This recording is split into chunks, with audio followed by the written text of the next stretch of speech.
By the mid-2000s, the same kind of face had taken over every major runway. Pale skin, wide eyes, fine features that looked innocent in one photograph and almost unreachable in the next. Many of these models came from Russia, Ukraine, Belarus, Kazakhstan, and other parts of the former Soviet world. Some were still teenagers when scouts sent them thousands of miles from home. Natalia Vodianova had helped her mother sell fruit in Nizhny Novgorod. Vlada Roslyakova would walk 91 shows in a single season. Ruslana Korshunova was discovered at 15 after a London booker saw her photograph in a magazine about Almaty. Fashion turned their youth, distance from home, and extraordinary faces into one of the decade's most profitable aesthetics. The images became iconic. The system behind them left many of the girls to manage the pressure alone. The Soviet Union collapsed in 1991, and the years that followed brought uncertainty across the countries that emerged from it. Prices rose while wages lost value. Jobs disappeared, and some workers went months without being paid. Families that had once expected stable employment no longer knew whether their children would inherit the same security. For teenagers growing up during that period, a foreign modeling contract seemed to offer something rare: money in a stronger currency and a path into a world far beyond home. Many models came from financially secure families, but the instability surrounding them made international work especially appealing. The offer often included a plane ticket, shared housing, and the possibility of earning more in a few months than relatives could make in a year.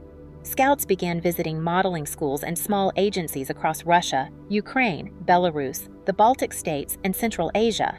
A girl might pose for test photographs in her hometown, then receive an invitation to work in Tokyo, Paris, Milan, London, or New York.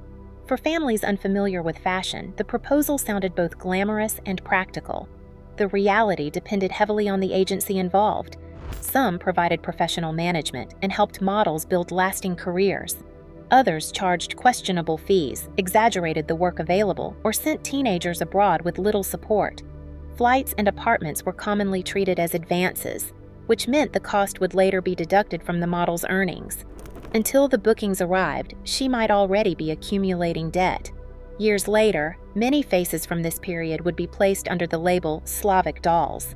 The name suggests that they belonged to one clear group, though their backgrounds were far more varied. Russia, Ukraine, and Belarus have large Slavic populations. Kazakhstan, where Ruslana Korshunova grew up, is a Central Asian country with several ethnic groups. Gemma Ward, another model closely associated with the doll-like look, came from Australia. At the time, magazines were more likely to call the models porcelain, wide-eyed, ethereal, or alien. What connected them was an appearance, not a shared nationality. Pale skin, fine features, and large eyes photographed as innocent, distant, or slightly unreal under different styling choices. The later Slavic doll label gathered those qualities into one trend and made very different women sound almost interchangeable. Fashion was ready for that change. The supermodels of the 1990s had become major celebrities whose names, personalities, and influence rivaled those of the designers hiring them. Naomi Campbell, Cindy Crawford, and Linda Evangelista were recognized far beyond the runway. By the early 2000s, many designers were moving toward younger and less familiar models who arrived without such powerful public identities. These new faces shifted easily from one collection to the next. Soft lighting and pale makeup made a model appear romantic and fragile. A different haircut, darker styling, or a severe expression made the same face seem strange or intimidating. Her value came partly from how easily she entered another designer's world.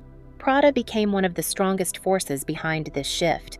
Being selected for its runway placed an unknown model before the industry's most influential editors, photographers, and casting directors all at once.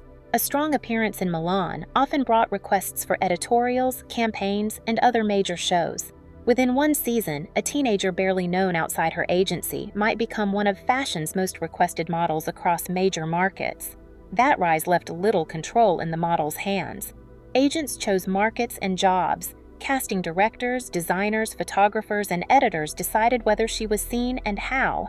Many recruits were minors, spoke little English, and relied on adults they had only just met to explain contracts, expenses, schedules, and immigration rules in an unfamiliar country. Success often arrived quickly, but it was rarely secure. A major runway appearance might lead to a campaign and magazine cover. The following season, changing measurements, a new casting team, or a shift in taste might end that momentum. Decisions were often made without explanation, leaving models unsure whether the problem was temporary or whether their careers had quietly ended. A few became famous and defined the era. Many more worked 1 or 2 seasons before the bookings stopped, leaving behind little beyond agency records and photographs from that period. Natalia Vodianova was born in 1982 in Nizhny Novgorod, an industrial city east of Moscow. Her mother raised Natalia and her younger sisters with very little money. One sister, Oksana, has cerebral palsy and autism, and Natalia helped care for her from a young age. She also worked beside her mother selling fruit and vegetables, taking on responsibilities most children never faced. Natalia has spoken about food shortages, the lack of support available to families raising disabled children, and the stigma her family encountered because of Oksana's condition. By her mid-teens, modeling offered the first real possibility of a different life. She joined a local modeling school where scouts soon noticed her. At 17, she moved to Paris and signed with Viva Models. The change was immediate, but the success was not automatic. Paris gave her access, but staying there required discipline, patience, and the ability to keep working under scrutiny. She had to learn a new language, attend casting after casting, and adjust to an industry where rejection was routine. Runway jobs eventually led to editorials and major campaigns. Calvin Klein made her one of the brand's most recognizable faces, and by the early 2000s, she had become one of the defining models of her generation. Magazines loved the distance between her childhood and her new life. The girl who once sold fruit in Nizhny Novgorod was now appearing in luxury campaigns across the world. It was an irresistible story, and fashion repeated it often. Yet the neat before and after version left out the years of work between those two images. It also made her rise appear easier to reproduce than it really was. Many young models signed foreign contracts with the same hopes and never reached anything close to Natalia's level of success. In 2004, Natalia founded the Naked Heart Foundation. Its first projects created play spaces for children in Russia. The organization later expanded its work to support families raising children with disabilities and to challenge the isolation many of them faced. Oksana's experience remained central to that mission, giving Natalia's philanthropy a direct connection to the life she had known before modeling. Her career continued through fashion, luxury partnerships, technology ventures, and charity work. In 2020, she married Antoine Arnault after they had been together for years. By then, Natalia had already spent 2 decades building her own standing within the industry. Vlada Roslyakova was born Elena Roslyakova in Omsk in 1987. She adopted the professional name Vlada early in her career, using a form connected to her father's name, Vladimir. After test photographs in Omsk, she entered the international circuit. Tokyo was one of her first foreign markets before Paris turned her into a runway fixture. Her arrival matched the casting mood almost perfectly. Editors saw a face that could shift from soft to severe with changes in makeup and light. Designers saw a model who fit very different collections. Demand became relentless. In the fall 2005 season, Vlada walked 78 shows. The following year, she reached the number most closely tied to her career, 91 shows in one season. Those totals placed her on runways for Chanel, Dior, Gucci, Hermes, Versace, Givenchy, and Alexander McQueen. Vogue Paris later included her among the top models of the 2000s. The number sounds glamorous until the calendar becomes visible. Fashion Month brings late fittings, early hair and makeup calls, and constant travel between cities. A model may spend hours backstage for a walk lasting less than a minute, then race to another venue and eat whenever a gap appears.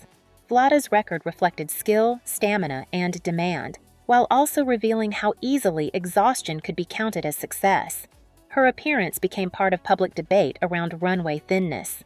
Vlada has described her frame as natural, a necessary point when spectators often treated photographs as permission to diagnose women they had never met. The industry still favored a narrow range of measurements and attached jobs to maintaining them. A naturally slender model could fit that standard while others felt pressure to chase it. Snejana Onopka faced similar body surveillance. The Ukrainian model worked for Prada, Chanel, Gucci, and Dolce & Gabbana. Fashion blogs tracked small changes in her appearance with cruel precision. One season brought claims that she looked unwell. Another brought criticism that she had gained weight. The comments contradicted themselves while keeping her body open for public judgment. Online culture widened that scrutiny. Runway photographs moved into forums, blogs, and videos devoted to extreme thinness, where strangers reused them as thinspiration. The models lost control over the message attached to their bodies. Vlada continued working across runway, editorial, and commercial jobs, and later returned to Ralph Lauren. Her longevity separates her from many models who shared those backstage rooms. The record remains an achievement and a measure of the pressure attached to being the face everyone wanted at once. Sasha Pivovarova entered fashion through a different door. Born in Moscow in 1985, she studied art history and spent much of her time drawing. In 2005, a photographer friend introduced her photographs to IMG in New York. 2 weeks later, she opened Prada's fall show in Milan. Prada could turn a new model into an industry priority within one season. Opening the show placed Sasha's face before every editor, buyer, photographer, and casting director watching. The house kept her close after that debut. She became the face of Prada and held an exclusive relationship with the brand for 3 consecutive years. That continuity distinguished her career from the usual scramble among clients. A long association with one influential house gave the public time to connect her face with a specific visual world. Prada used her sharp features, pale brows, and wide gaze in campaigns that made her seem futuristic in one image and antique in another. Writers reached for words such as alien, ethereal, and doll-like because ordinary beauty language seemed too simple for the effect. Sasha was 20 when her international career began, older than many post-Soviet recruits who entered foreign markets at 15 or 16. She arrived with an existing commitment to art and kept that identity visible as modeling took over her schedule. She drew backstage, developed photography, and contributed art to magazines, exhibitions, and designer collaborations. She later maintained a studio in Brooklyn. These projects were not a hobby invented after fame. They were part of the identity she brought into fashion, giving her public life a center beyond being photographed or serving someone else's visual idea. Her career expanded beyond Prada to Dior, Chanel, Valentino, Saint Laurent, and other major houses. She returned after breaks and kept working long after the doll face stopped dominating casting. The label still follows Sasha because it describes the images that made her famous. Her paintings, photography, and selective returns show how she turned a highly specific look into a career with room to change. Ruslana Korshunova grew up in Almaty, Kazakhstan, where her mother raised the family after her father died. Fashion rarely looked to the city for new faces, which made the way Ruslana was discovered seem especially unlikely. In 2003, Models One booker Debbie Jones noticed her photograph in an in-flight magazine article about Almaty. The agency tracked down the 15-year-old, and within months she was working abroad. Her rise was fast. Paolo Roversi, Mario Sorrenti, and Corinne Day photographed her, while campaigns followed for Paul Smith, Clarins, Kenzo, Moschino, DKNY, Marc Jacobs, and Christian Dior. In 2005, British Vogue singled her out during Fashion Week. She was only 17, yet she was already working with some of the most influential names in fashion. Before she had fully settled into one city, her face was already appearing in magazines and advertisements elsewhere. The pace made her success look effortless, even as her daily life kept changing around it. Much of the coverage focused on her hair. It fell well below her waist and led journalists to call her the Russian Rapunzel, despite the fact that she came from Kazakhstan. The nickname was easy to remember, but it flattened both her background and the work behind her career into one fairy tale image. Ruslana's appeal went beyond that single feature. In beauty campaigns, she could look warm and open. On the runway, the same face could appear remote. That ability to shift helped her fit an era drawn to models who looked youthful, distinctive, and slightly unreal. The job also kept her moving. She passed through agency apartments, airports, castings, and unfamiliar cities, while many of the people closest to her remained in Kazakhstan. She sent money home, so the career was not only about recognition. Her earnings also carried responsibilities toward her family. By 2008, Ruslana had spent almost 5 years in international fashion. She was only 20, barely past adolescence, but the work had already shaped most of her teenage years. Major campaigns were behind her, and new assignments remained on the calendar. During her final year, she also attended a Moscow personal development program called Rose of the World, or Rosa Mira. After her death, that involvement drew scrutiny. Rose of the World offered intensive courses that promised personal transformation through emotional disclosure, meditation, and strict instruction. Ruslana joined in the months before her death at an especially difficult point. Writer and filmmaker Peter Pomerantsev examined the program while investigating her death. He described sessions conducted in darkness, with loud sounds, rapid speech, confession, and abrupt shifts between distress and celebration. Participants were encouraged to reveal private fears before trainers and strangers. Those emotions were then interpreted through the program's own language. Pomerantsev connected the methods to large group awareness training used since the 1970s. Rose of the World called the process transformation. Critics argued that it placed emotionally vulnerable people under intense pressure without the protections of clinical therapy.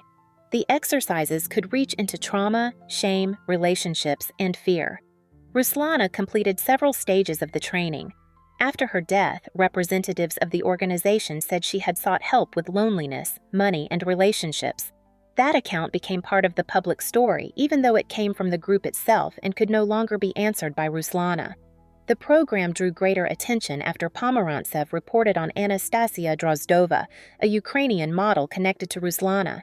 Anastasia died in Kyiv in 2009.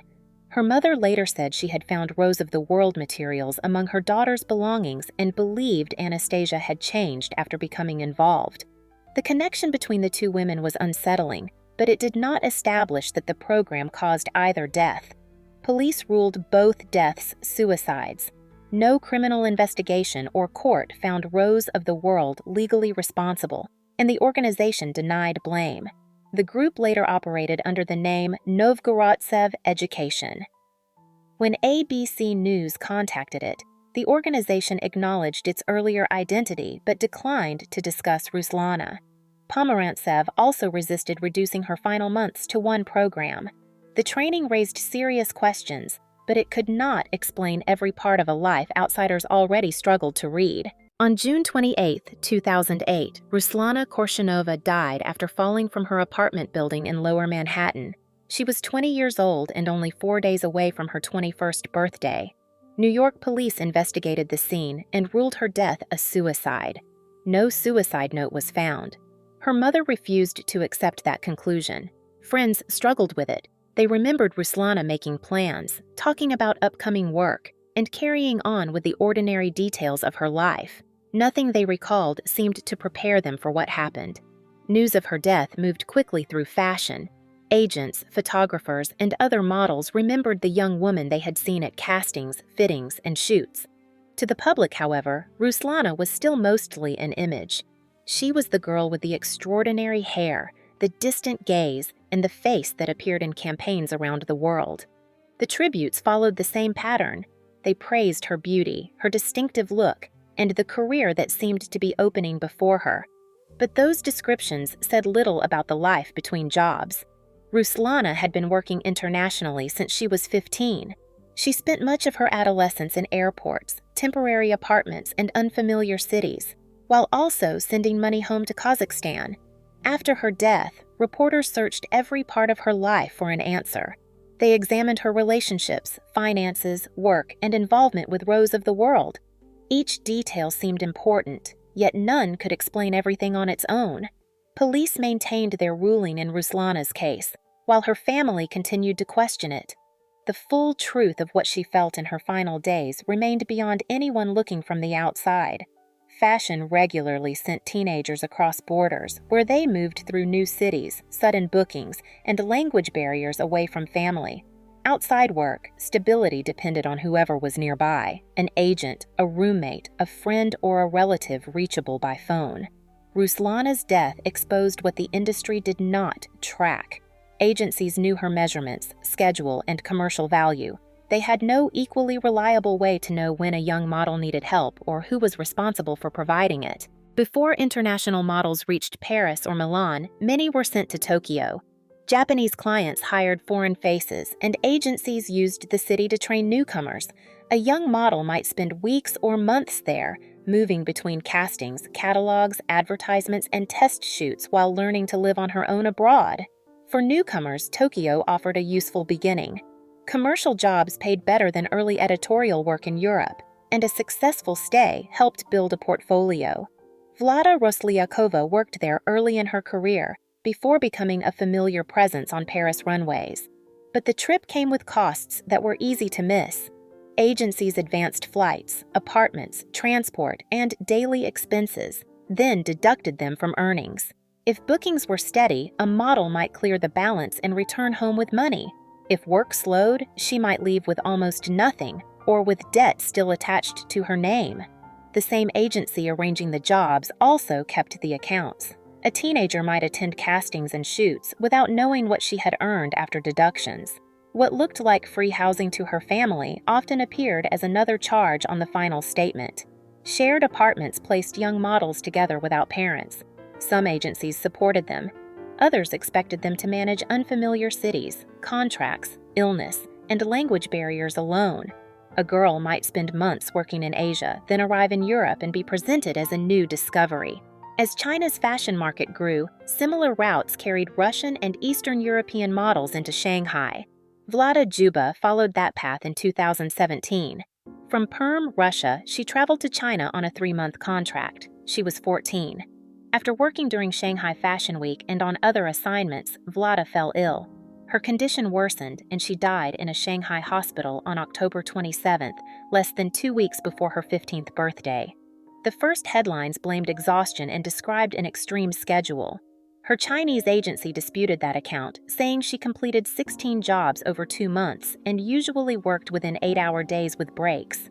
Medical reports pointed to severe infection and blood poisoning, while some coverage mentioned meningitis.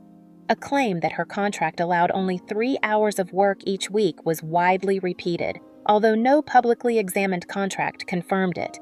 Reports also described one 13-hour assignment several days before she became critically ill. Whether overwork contributed was never settled.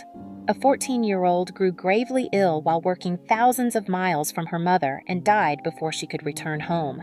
Her death renewed questions about children being sent abroad without stronger protection.